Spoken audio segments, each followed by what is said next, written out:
काशाना बसीरत एक ऐसा YouTube channel जिस पर हर किस्म की दीनी कुतब बिलखसूस महरूम बसारत अफराद के लिए ऑडियो और वीडियो फॉर्मेट में दस्तयाब हैं और बिलउमूम तमाम मुसलमान बरादरान और ख्वाहिरान के लिए दस्तयाब हैं।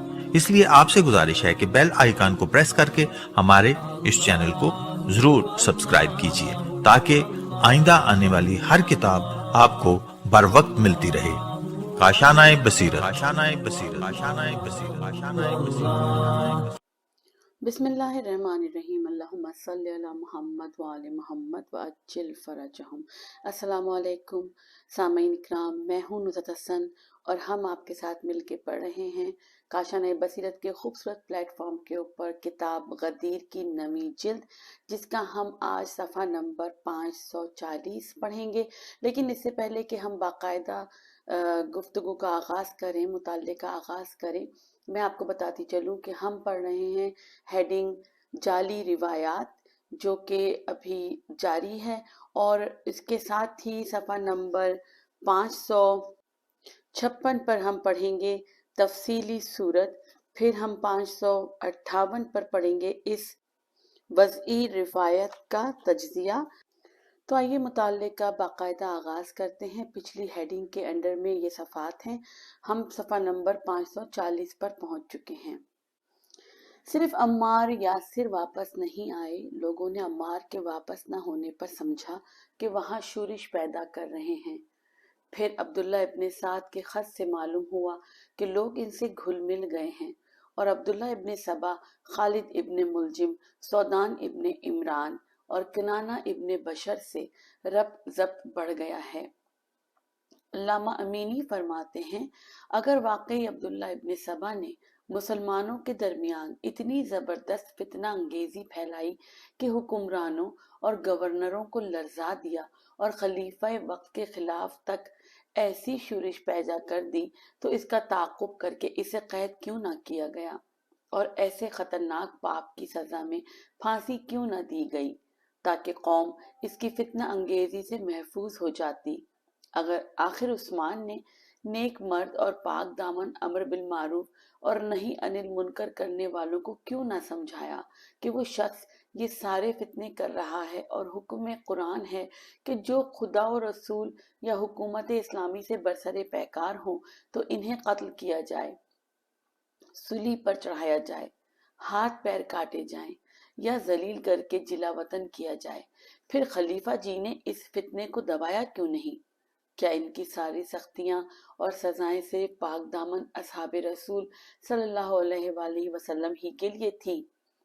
हमने फर्ज किया कि अब्दुल्ला इब्ने सबा ने मुख्तलिफ सूबों में उस्मान के खिलाफ लोगों को भड़काया। क्या इसने गवर्नरों या हजरत उस्मान के खिलाफ जो वाकयात बयान किए वो झूठे थे कि इसके असर से कौम के अहम अफराद मुहाजिर और अंसार इनके खिलाफ हो गए? इसने तो जो कुछ भी हुकूमत के जराइम और पाप बयान किए वो सब सही थे, जिसकी वजह से पूरी कौम खालिस दीन की हिफाजत के लिए अपना इस्लामी फरीजा समझते हुए बगावत पर आमादा हो गई। अगरचे वो यहूदी ज़्यादा भी खवास का मंजूर नज़र हो गया। ऐसे इनकलाब के अक्सर शवाहिद मौजूद हैं जिसमें अच्छे अनासिर के साथ गंदे अनासिर भी शामिल हो जाते हैं। फिर ये कि जो कुछ अब्दुल्ला इब्ने सबा ने लोगों को समझाया वो झूठ था। क्यों? जब सूबों के लोग मदीने में आकर मुहाजिरीन और अंसार से गवर्नरों के पाप बयान करने लगे, तो चूंकि ये असहाबे रसूल खुद उस्मान की गलत कारियों को देख रहे थे, वो कह देते कि उस्मान इन इल्जामात से पाक हैं। जो कुछ प्रोपेगेंडा किया गया है झूठ है। आखिर मुहाजिरीन और अंसार भी इन लोगों के साथ क्यों हो गए, बल्कि इन लोगों के आने से पहले ही उस्मान की मुखालफत पर कमर बस्ता थे। सफ़ा नंबर 541 पर हम पढ़ेंगे, फिर अगरचे अब्दुल्ला बिन सबा ने कुछ इन्हें समझाया वो गलत था, तो आखिर क्यों दूसरे शहरों के वफूद मदीना आकर मुहाजिरीन और अंसार से जो उस्मान के रवैये को बचश्मे खुद देख रहे थे, इन्हें झुटलाया क्यों नहीं? इन्हें कहना चाहिए था कि ये सब झूठ है। آخر بلوائیوں کے ساتھ مہاجرین و انصار بھی کیوں ہو گئے؟ ہم یہاں ڈاکٹر طہا حسین کی تائید کرتے ہیں، جن کا قوی گمان ہے کہ اگر عبداللہ ابن سبا کی روایات کو صحیح مان لیا جائے تو جو کچھ اس نے تقریریں کی اس کی وجہ سے شدید داخلی انتشار پیدا ہو گیا یا پہلے سے انتشار تھا۔ اس بنا پر اس نے فتنہ پیدا نہیں کیا بلکہ فتنے سے فائدہ اٹھایا۔ اسی طرح قوی گمان یہ ہے کہ اموی اور عباسی حکومت میں شیعوں کے دشمنوں نے عبداللہ ابن سبا کو بڑھا چڑھا کر بیان کیا تاکہ عثمان کی بدعتوں پر پردہ ڈالا جا سکے اور دوسری طرف شیعان علی کا جرم ثابت کیا جا سکے۔ اسی سبب سے شیعوں کے بعض کاموں کو اسی یہودی کی طرف منسوب کر کے مسلمانوں کے منہ پر تماچا لگاتے ہیں، اور شیعوں پر تو ایسے مظالم ہوتے ہی رہے ہیں۔ لہٰذا ابن سبا کے متعلق تمام جھوٹی روایات کا احتیاط سے مطالعہ کرنا چاہیے، کیونکہ اس سے یہ ثابت ہوتا ہے کہ صدر اول کے مسلمان سیاست و عقل سے اتنے عاری تھے کہ سنا کے ایک یہودی بچے نے آ کر مسلمانوں کو دھوکہ دیا اور اپنے ظاہری اسلام کی آڑ میں خلیفہ کے خلاف شورش پیدا کر دی اور انہیں موت کے گھاٹ اتار دیا۔ اس عقل و دانش پر تف ہے۔ یہی وہ باتیں ہیں جو عقل میں نہیں آتی، نہ کوئی سمجھدار انسان ماننے پر آمادہ ہوتا ہے۔ اصل میں اس وقت لوگ دیکھ رہے تھے کہ قرآن و سنت کی تعلیمات مٹائی جا رہی ہیں۔ انہوں نے ابو بکر عمر کی روش کو دیکھا تھا، لہٰذا چاہتے تھے کہ عقائد و اعمال اسلامی سے انحراف نہ ہو، اور انہوں نے معاشرے کی بقا کے لیے کوشش بھی کی۔ اسلام کو خواہشات اور ذاتی اغراض کے سبب جاہلی عہد کی طرف پلٹتا ہوا دیکھ کر تازہ اور جوان خون میں جوش آیا، اور وہ حکومت ہی سے نہیں بلکہ معاشرے کے تمام انحرافات سے ٹکرا گئے۔ آخر مسلمانوں کی عمومی زمین اور دوسرے غنائم ایک ہی خاندان کی ملکیت کیوں ہو جائیں؟ اگر اس کی مخالفت ہو، صفحہ نمبر 542، اگر اس کی مخالفت ہو تو تعجب کی کیا بات ہے؟ پھر یہ کہ امویوں کا غلط احساس برتری اور دولت کے تماشے انصار اور دوسرے قبائل کو رقابت پر آمادہ کر رہے تھے۔ انہوں نے دیکھا کہ خلیفہ خود بھی ارباب ثروت کے ساتھ ہیں، خود اس کا بھی ہاتھ استحصال میں ڈوبا ہوا ہے، اس لیے ان کا کینہ جوش مارنے لگا۔ یہ بات تو مسلم ہے کہ کوفے سے سعد کو معزول کر کے ولید کو گورنر بنایا گیا، بصرے سے ابو موسیٰ کو معزول کر کے ابن عامر کو بنایا گیا، شام معاویہ کے ہاتھ میں تھا ہی، پھر اس کے تمام حصے امویوں کو دے دیے گئے۔ مصر عمرو آس کو معزول کر کے ابن ابی سرا کو دے دیا گیا۔ یہ سبھی عثمان کے قریبی رشتہ دار تھے، ان باتوں کا کوئی بھی انکار نہیں کر سکتا، اور ایسی کوئی اطلاع بھی نہیں ہے کہ عبداللہ ابن سبا نے عثمان کو دھوکہ دیا ہو کہ اپنے انہی قریبی رشتہ داروں کو گورنری دے دو۔ یہ بھی مسلم ہے کہ ہر عہد کے بادشاہ اور امراء اس بات کو عیب سمجھتے ہیں کہ حکومت کے اہم عہدوں پر اپنے قریبی رشتہ داروں کو مامور کیا جائے۔ مسلمان پہلی قوم نہیں تھے جنہوں نے عثمان کی اس حرکت کا برا مانا، وہ اس سلسلے میں تاریخ کے دھارے کے ساتھ ہیں۔ حوالہ نمبر 1۔ اس کے بعد جھوٹی روایات میں یہ بھی بیان کیا گیا ہے کہ عمار یاسر عثمان کی طرف سے مصر بھیجے گئے تھے اور دوسرے صوبے میں دوسرے لوگ۔ یہ ایسی بات ہے کہ کسی طرح قبول نہیں کی جا سکتی۔ اس جعلی روایت کے راوی یا زندیق ہیں یا جھوٹے اور جاہل۔ واقعہ عثمان کا پورا جائزہ لے لیجئے تو آپ کو معلوم ہوگا کہ حکومت عثمان کے زمانے میں عمار یاسر کبھی مدینے سے باہر نہیں گئے۔ وہ شروع ہی سے حکومت کے مخالف اور صف اول کے انقلابی تھے۔ عثمان کو ان سے اتنی نفرت تھی کہ ابو ذر کی وفات کے بعد ربضہ جلا وطن کرنا چاہا، لیکن مہاجر و انصار آڑے آ گئے۔ تاریخوں میں ہے کہ عثمان نے کئی بار ان کی توہین کی اور اذیت ناک سزائیں دیں۔ وہ ابتدا ہی سے عمار کو اپنا مخالف سمجھتے تھے۔ इस सूरत हाल में कैसे मुमकिन है कि अम्मारा से मशवरा लेते हों और शोरिश को दबाने के लिए इनसे मदद ली हो। झूठी रिवायात में तो यहाँ तक है कि अब्दुल्ला इब्न सबा ने मुखालिफत उस्मान के लिए अम्मार यासिर को अपना हम ख्याल बना लिया था। ये बड़ी मज़ेका खेज बात है। चुनाचे डॉक्टर ताहा हुसैन ने भी लिखा है कि मुझे यकीन है कि अम्मार हरगिज मिस्र नहीं भेजे गए और इन दोनों बहादुरों मोहम्मद इब्न अबी बकर और इब्न अबी हुज़ैफा के शोरिश में शिरकत नहीं की। हवाला नंबर 1 था अल-फितनतुल कुबरा, सफ़ा नंबर था 134, मुजल्लिद 4, सफ़ा नंबर 329। अब हम आ गए हैं सफ़ा नंबर 543 पे। ये दास्तान उस्मान के हिमायतियों ने गढ़ ली है ताकि अम्मार के खिलाफ उस्मान की ज्यादतियों पर पर्दा डाला जा सके। दूसरा नुक्ता, तबरी से हवाला नंबर 1 ने एक रिवायत लिखी है कि सरी ने शब का बयान नकल किया। इसने सैफ से और इसने मोहम्मद तलहा से और अतिया से कि उस्मान ने मुख्तलिफ सूबों के लोगों को ये खत लिखा कि मैंने गवर्नर को ताकीद की है कि हर साल मौसम हज में मेरे पास आएं और लोगों की शिकायतों को सुनकर इसके साथ इंसाफ किया जाए। जो कुछ भी हक मेरे या मेरे खानदान के जिम्मे है वो लोग चारों नाचार अदा करें। मदीने वालों ने मुझसे शिकायत की है कि कुछ लोगों को गालियां और सजाएं दी गई हैं। इन लोगों को मैंने ऐलान करा दिया है कि मौसम हज में मेरे या गवर्नरों के खिलाफ शिकायत करें ताकि वो हमसे कसास लें और माफ कर दें। जब सूबों के लोगों ने इसको पढ़ा तो रोते हुए उस्मान के हक में दुआएं दी और कहा, कौम सख्त शुरिश में मुब्तला है। उस्मान ने अपने गवर्नरों को बुलाकर सरजनिश की कि ये मैं लोगों की क्या शिकायतें सुन रहा हूँ, कहीं तुम लोगों की वजह से मेरे खिलाफ शूरिश न पैदा हो जाए और मैं परेशानी में पड़ जाऊं। इब्ने आमिर, मुआविया, अब्दुल्ला इब्ने अबी सरा, सईद, उमर और खास ओआस ने कहा, क्या आपने सूबों में लोगों की शिकायत सुनने के लिए लोगों को नहीं भेजा? क्या इन लोगों की वजह से ये नहीं कहा है कि लोगों को कोई शिकायत नहीं है? ये सब झूठी बातें हैं। उस्मान ने इनसे कहा, ऐसी सूरत हाल में क्या किया जाए? सईद इब्ने आस ने कहा, ये सब आपके खिलाफ शोरिश पैदा करने के लिए मख्फी साजिश की जा रही है, इसलिए इन लोगों का पता लगाकर फांसी दे दी जाए। इब्ने अबी सरा ने कहा, आपने अपनी जिम्मेदारियां पूरी की हैं, अब इनके फराइज को सख्ती के साथ बताइए। मुआविया ने कहा, सबके साथ हुस्न सलूक कीजिए।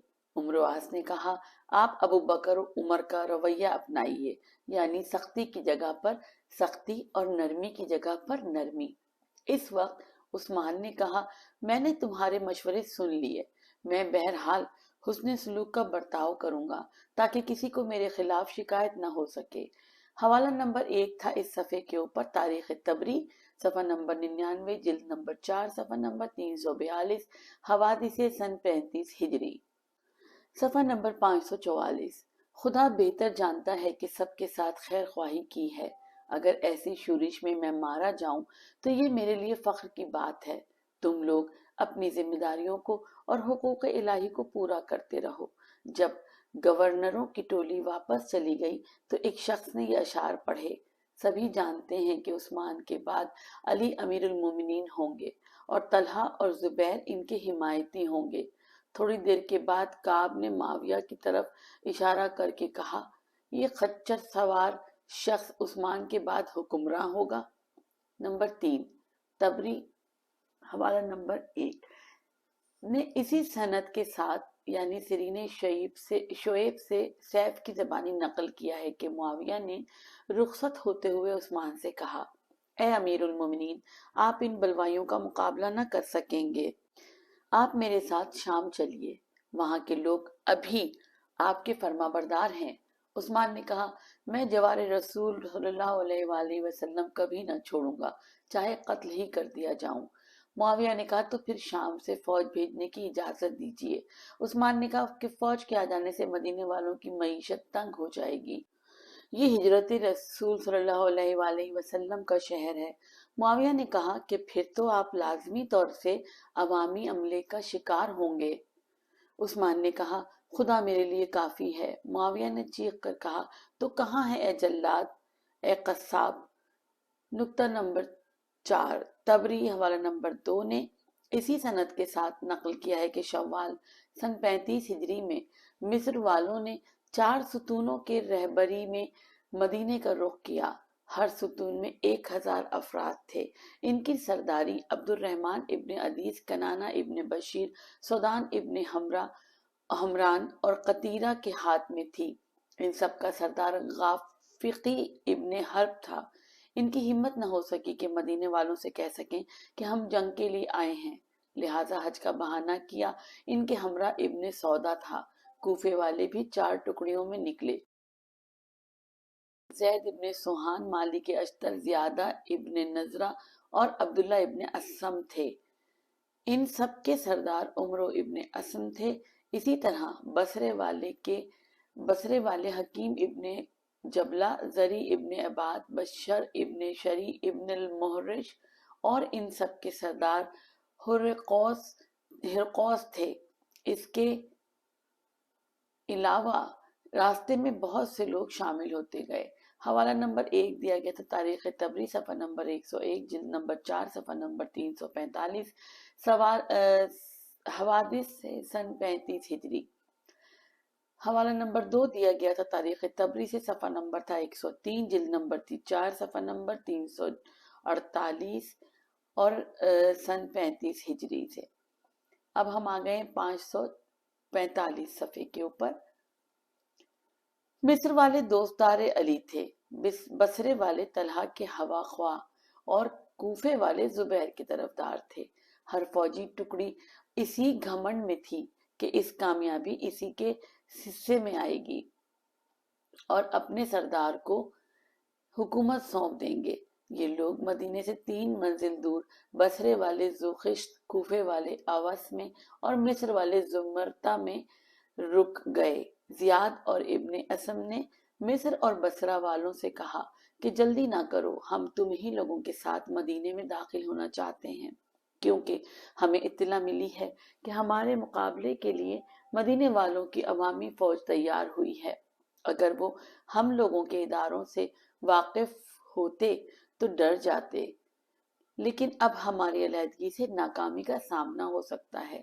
اس کے بعد ان دونوں افراد نے مدینے آ کر ازواج رسول صلی اللہ علیہ وسلم اور علی و طلحہ و زبیر سے ملاقات کر کے کہا کہ ہماری آمد کا مقصد فقط حج ہے اور یہ کہ اپنے صوبوں کے گورنروں کو برطرف کرا دیں۔ ان حضرات نے شہر مدینہ میں ان فوجی ٹکڑیوں کی آمد کی اجازت مانگی، لیکن سب نے انکار کیا اور کہا کہ تمہارا یہ اقدام بے فائدہ ہے۔ اس کے بعد کچھ مصر والے علی کے پاس آئے اور بصرے والے اور کوفے والے طلحہ و زبیر کے پاس آئے۔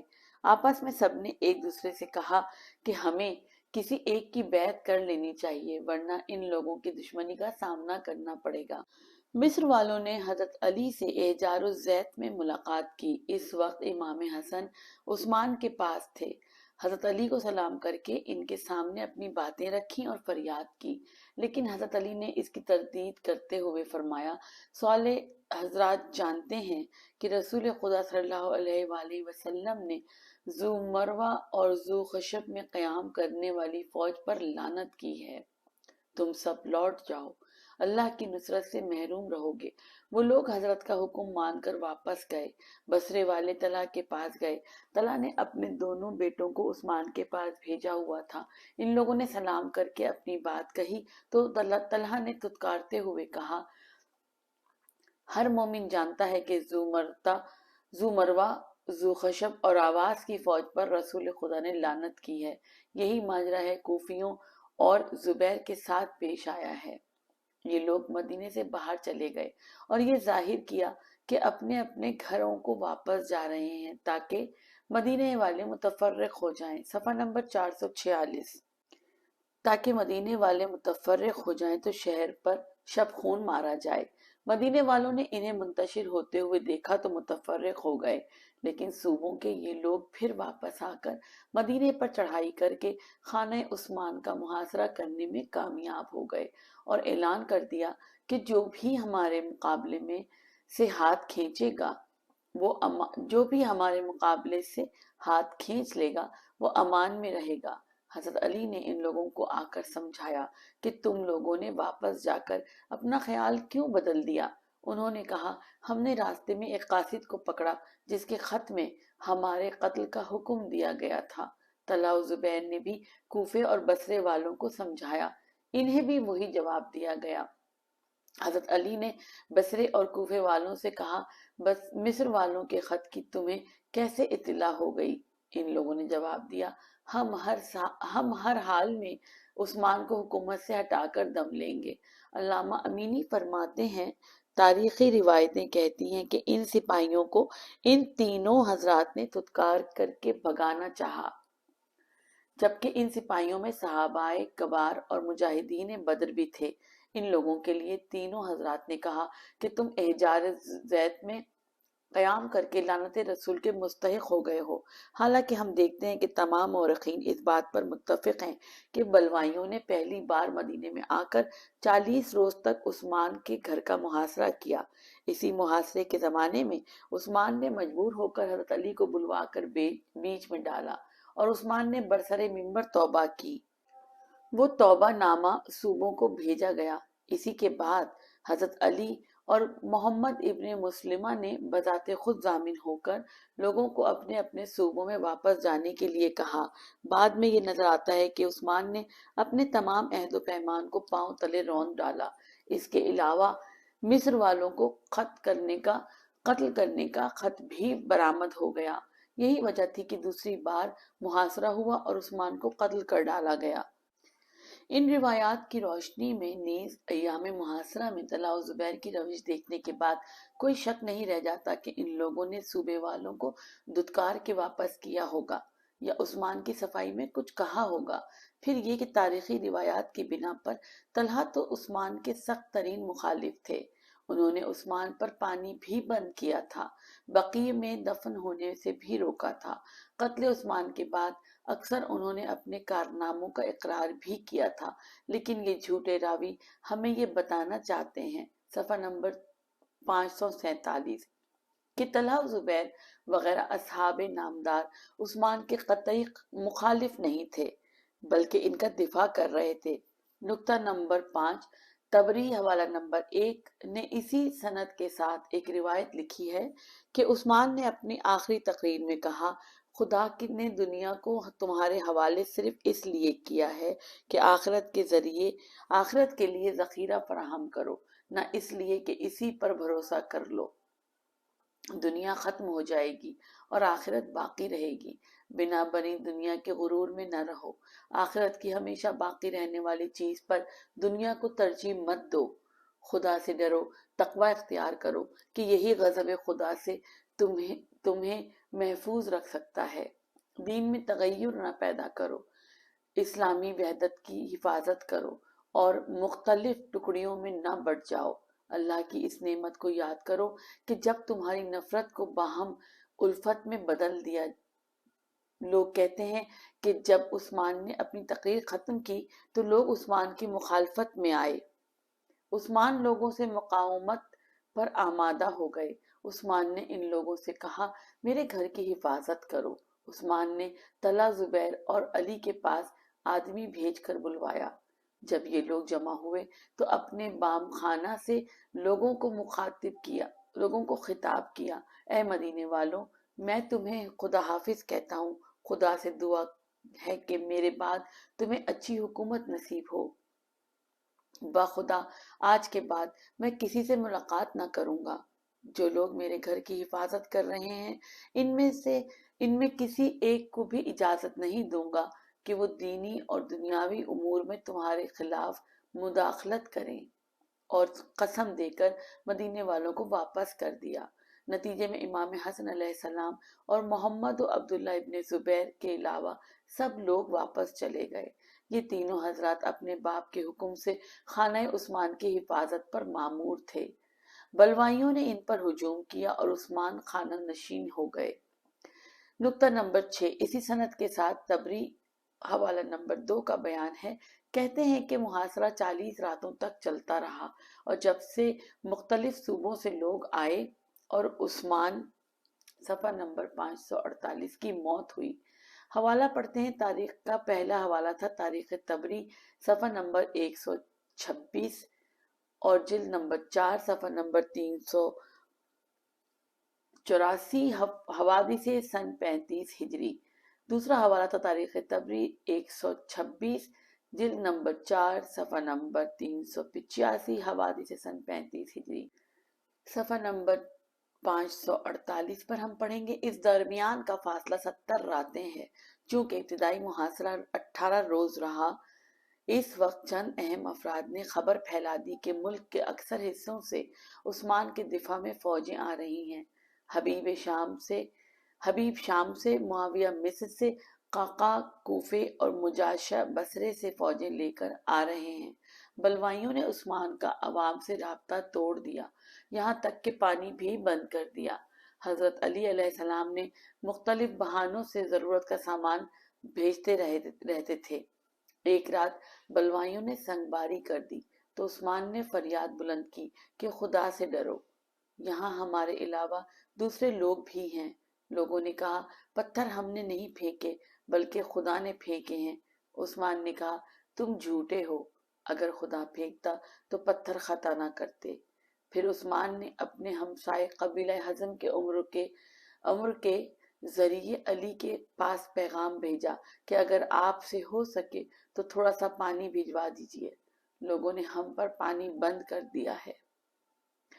ये पैगाम तलहा, जुबैर, आयशा और दूसरे अज़वाज रसूल को भी दिया, लेकिन सिर्फ अली और उम्मे हबीबा ने जवाब दिया।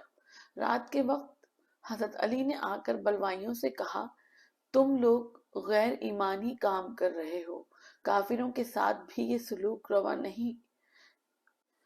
इस शख्स पर दाना पानी ना बंद करो, अगरचे रूमी और ईरानी कैदियों को भी दाना पानी दिया जाता है। फिर ये कि इस शख्स ने तुम पर हमला भी नहीं किया, फिर क्यों इसके मुहासरा और कत्ल पर आमादा हो। लेकिन बलवाइयों ने दाना पानी भेजने से कतई इनकार किया। अली ने अपना अमामा उस्मान के घर में भिजवाया। ये इस बात का इशारा था कि आप जो हुक्म दें मैं इसे बजा लाऊं। फिर अपने घर वापस चले गए। उम्मे हबीबा एक खच्चर पर सवार होकर आईं। इनके हमरा एक छोटी मश्क थी। बलवाइयों ने खच्चर के मुंह पर चाबुक मार कर वापस कर दिया। उम्मे हबीबा ने कहा, उस्मान बनी उमैया के यतीमों और बेवाओं के सरपरस्त हैं। मैं चाहती हूँ कि इनसे मिलकर बेवाओं और यतीमों के अमवाल की हिफाजत करूं। लेकिन बलवाइयों ने मंजूर नहीं किया। आयशा हज के लिए आमादा थी। उन्होंने अपने भाई मोहम्मद को साथ ले जाना चाहा, लेकिन वो आमादा न हुए। हजरत आयशा को इस पर गुस्सा भी आया। आयशा मिस्रियों पर बहुत खफा भी थी। मरवान ने आयशा से कहा, अगर आप मदीने में मौजूद रहें तो उस्मान की हिफाजत हो सकेगी। आयशा ने कहा, तुम चाहते हो जो सुलूक उम्मे हबीबा के साथ हुआ वही मेरे साथ भी हो। जब हजरत अली अलैहिस्सलाम और उम्मे हबीबा की बात तलहा जुबैर को मालूम हुई तो ये दोनों भी खाना नशीन हो गए। सफा नंबर 49। और बनी हजम के लोग बदस्तूर पानी पहुंचाते रहे। उस्मान ने बाम खाना से अब्दुल्ला इब्ने अब्बास को आवाज देकर कहा, इम साल तुम काफिला हज की सरपरस्ती करो। इब्ने अब्बास ने जवाब दिया, बाखुदा ए अमीर अल मोमिनीन, मुझे हज से ज्यादा ये बात पसंद है कि इन बलवाइयों के खिलाफ आपकी हिमायत में जंग करूं। उस्मान ने कसम देकर इन्हें अमीरुल हज बना ही दिया। एक सिफारिश नामा उस्मान ने जुबैर को भेजा और वो लेकर गए। जुबैर के बारे में इख्तिलाफ है कि वो कत्ल उस्मान के वक्त मदीने में थे या नहीं। उस्मान ने तकरीर की, मदीने वालों, मेरी नफरत में तुम कहीं कौम नूह की तरह तबाह ना हो जाओ। अल्लामा अमीनी फरमाते हैं, इस तारीखी रिवायत को झूठे रावियों ने सिर्फ इसलिए वजह किया है कि सही और मुतवातिर तारीखी हकायक पर पर्दा डाला जा सके या इसमें शक और तरदीद पैदा किया जा सके। मुतादिद तारीखी रिवायात में आयशा तला और जुबैर की शदीद नफरत और कत्ल उस्मान के लिए बेइंतहा कोशिश का तस्करा मौजूद है। आयशा ने कहा, इस नासिर को कत्ल कर दो, खुदा इसे कत्ल करे, ये काफिर हो गया है। तला कत्ल के लिए सख्त कोशां थे और अपना चेहरा छुपाकर तीर अंदाजी कर रहे थे। उन्होंने ही पानी बंद किया था, फिर मुसलमानों के कब्रिस्तान में दफन भी नहीं होने दिया। जनाजे पर संगबारी की, इसीलिए मरवान ने इन्हें कत्ल करके उबान इब्ने उस्मान से कहा कि तुम्हारे बाप के एक कातिल से बदला ले लिया। हजरत अली ने तला और जुबैर के मुतालिक कहा था कि उन्होंने उस्मान के खिलाफ सख्त इक़दामात किए और इनकी मुलायम तरीन बात गालियां थीं। खुद उस्मान ने तलहा का शिकवा किया और जुबैर ने तो वाज़ेह लफ्जों में कहा, इसे कत्ल कर दो क्योंकि इसने तुम्हारा दीन बदल दिया है। ये भी कहा था कि उस्मान कयामत में पुलिस रात का मुर्दार है। इस पर साथ की गवाही भी मौजूद है। खुद इब्ने अब्बास ने, जैसा कि झूठे मौरखीन ने लिखा है कि तो हज के मौके पर उस्मान के खत की मुखालफत न करते। नुक्ता नंबर 7, तबरी ने हवाला नंबर 1 इसी सनद से लिखा है, कहते हैं कि हज के बाद अफवाह उड़ी के हाजियों का गिरोह मिस्र वालों की सरकोबी के लिए चल पड़ा। जब ये खबर बलवाइयों को मालूम हुई तो शैतान ने इनके दिल में वसवसा डाला। वो आपस में कहने लगे, इस आफत से निजात सिर्फ इसी सूरत में मुमकिन है कि उस्मान को जल्द अज जल्द कत्ल कर दिया जाए। हवाला नंबर था 1 तबरी, तारीख तबरी 128, जिल्द नंबर 4, सफ़ा नंबर 387, हवादिस सन 35 हिजरी। सामाइन किराम, यहाँ पर इस गुफ्तगू का इख्तिताम करते हैं। मुझे नुसरत हसन को इजाज़त दीजिए। अगली निशिस्त में आपसे फिर मुलाकात होगी और हम मुताले का आगाज़ करेंगे सफ़ा नंबर 550 से। सलाम अलैकुम व रहमतुल्लाहि व बरकातुहू।